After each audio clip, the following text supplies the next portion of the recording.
సాగునీటి ప్రాజెక్టులకు భారీ ఊరట దక్కింది. కీలక ప్రాజెక్టులకు సుప్రీంకోర్టు ఉపశమనం కల్పించింది. కేంద్ర పర్యావరణ శాఖ జారీ చేసిన మెమరాండాన్ని సుప్రీంకోర్టు కొట్టేసింది.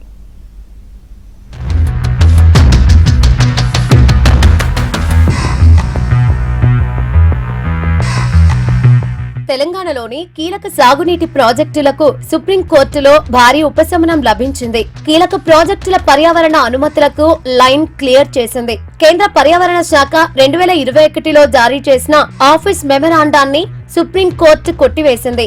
ఇప్పటికే మంజూరైన అనుమతులన్నీ చెల్లుబాటు అవుతాయని స్పష్టం చేసింది. ఈ తీర్పును భవిష్యత్తుకు వర్తింపు విధానంలో అమలు చేయాలని ప్రధాన న్యాయమూర్తి జస్టిస్ సూర్యకాంత్ నేతృత్వంలోని ధర్మాసనం సూచించింది. తెలంగాణలో కొనసాగుతున్న కీలక సాగునీటి ప్రాజెక్టుల నిర్మాణాలకు ఎలాంటి చట్టపరమైన ఆటంకం ఉండదని సుప్రీం తీర్పుతో స్పష్టత వచ్చింది. దీంతో పాలమూరు, రంగారెడ్డి, సీతమ్మ సాగర్, గౌరవెల్లి రిజర్వాయర్ పర్యావరణ అనుమతులు సురక్షితం కానున్నాయి.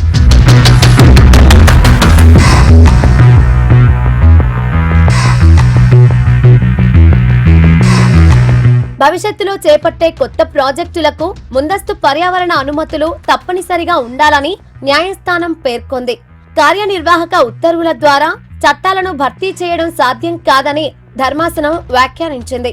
అత్యవసర పరిస్థితుల్లో మినహాయింపులు ఇవ్వాలి అంటే కేంద్ర ప్రభుత్వం చట్టబద్ధమైన నోటిఫికేషన్ జారీ చేయాల్సిందేనని సూచించింది. ఇప్పటికే పూర్తయిన ప్రాజెక్టులకు, నిర్మాణంలో ఉన్న కీలక ప్రాజెక్టుల పనులకు ఎలాంటి అంతరాయం ఉండదని న్యాయస్థానం స్పష్టం చేసింది.